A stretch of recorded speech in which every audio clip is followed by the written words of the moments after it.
Vanessa and Troy, thank you so much for joining us today. We are going to talk today about a concern that I know is very near to your heart, which is that of how one sends a Black autistic child into the world safely, and what your concerns are and what you've done proactively to talk to him. So specifically, what have you guys told Tory about what to do when he is stopped by a police officer in a car or on the street? He knows that he needs to keep his hands visible. He needs to ask the officer exactly what he wants, and he needs to tell the officer exactly what he's getting ready to do, and to remain calm and non-argumentative, and that basically will keep him safe. I'll add to that. I've asked Tory to be specific with the officer, to let him know he is a person with autism. Mm-hmm. Loud noises will cause him to be overstimulated, fast movements, and to just tell the officer everything that he's doing. I'm going to reach for my wallet. I don't have any weapons. But most importantly, tell him that he is a person with a disability.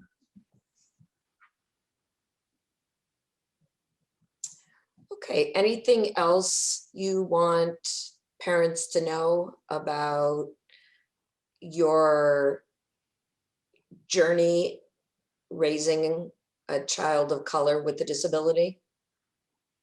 The race part in my desire for Tory to look at a person beyond their skin color, I really feel like I missed an important lesson for my child.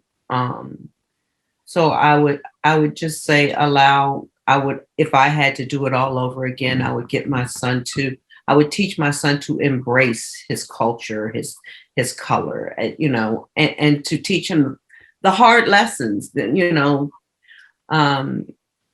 and I've always taught him or told him that when you walk in the room, there are three strikes against you. You're a male, a Black male, and a male with autism. So I always told him that, and told him that you have to work that much harder than your counterparts because of those three things. It doesn't seem fair, but that's just life. And just tell parents it's a journey. It's a journey, and to just meet as many people, as many parents, and try to be a little transparent, because it goes a very, very long way. I've gotten so much help by being transparent, meeting you, for example. Our transparency allowed us, access to one of the best programs ever. There's a lot of help out there. I would say, just to expound on what she said, this is not a quick fix. It's not you're going to wake up and say that you've reached the end of this this journey. This is a lifelong journey, and at any turn, try to share your story. You don't know if there's any silent suffering going on, where people are not reaching out to get the help that they need. So I would say that use your story as a case history, and let people learn from you. You've made mistakes along the way. You've had successes along the way.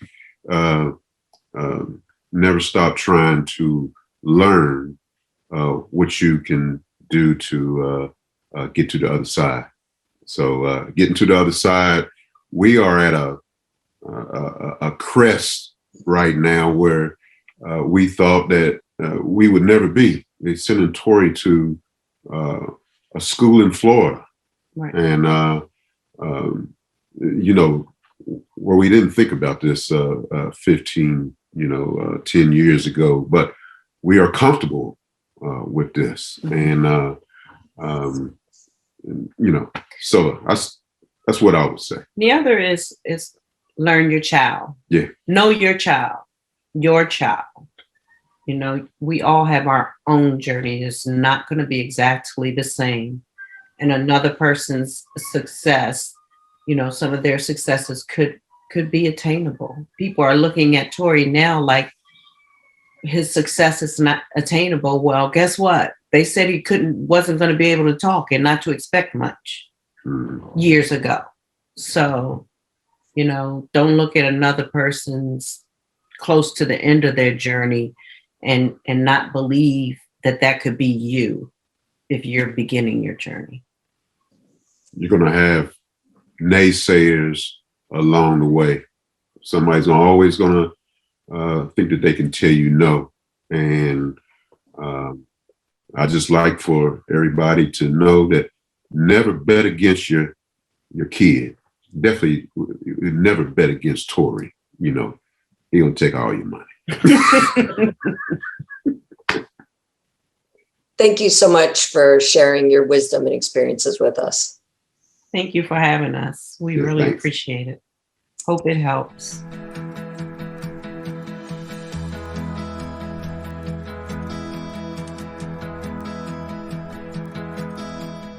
I'm Tawara Goode, an associate professor in the Department of Pediatrics at Georgetown University Medical Center in Washington, D.C. I serve as director of the Georgetown University National Center for Cultural Competence and the University Center of Excellence in Developmental Disabilities. I welcome the opportunity to review and provide my perspective about The Talk, one of several videos produced by the PCORI-funded Unstuck on Target study. The video, appropriately named The Talk, is a ritual that many African American and Black families have with their children, emphasizing how they may be perceived negatively by others, both within and outside of their racial and cultural group communities. The couple featured in this video, Vanessa and Troy Ridgeway, provided an example of the talk with their son Tory within the context of law enforcement, a fear that many parents across race, ethnicity, and culture have for their autistic children, and how this fear is significantly greater because of the convergence of race, ethnicity, gender, and disability. The fact that social, behavioral, and neurological characteristics of autism make a child even more vulnerable than a child with a physical disability is a powerful reminder that the danger that autistic children and their families face. Vanessa expressed regret that she did not teach her son more about race and the manifestations of racism that he will invariably encounter throughout life just because of his multiple cultural identities. She instead focused a message of equality and non-discrimination, that the color of one's skin should not determine what happens to them in life. However, looking back, Vanessa realizes that this is the exact opposite for her son because of intersectionality. And we define intersectionality as the experience of discrimination and oppression because of one's membership in multiple marginalized social groups, including those of race, gender, and disability. Vanessa and Troy offer important perspectives to parents of autistic children. They urge parents to have unwavering beliefs in the inherent abilities of their children and to never, ever, under any circumstances, surrender to dream killers, those professionals who told them Tory could never achieve because of his diagnosis. Vanessa and Troy instilled this belief in their son, who started college this school year. While the video is intended for parents, its message is highly beneficial to education and social service professionals.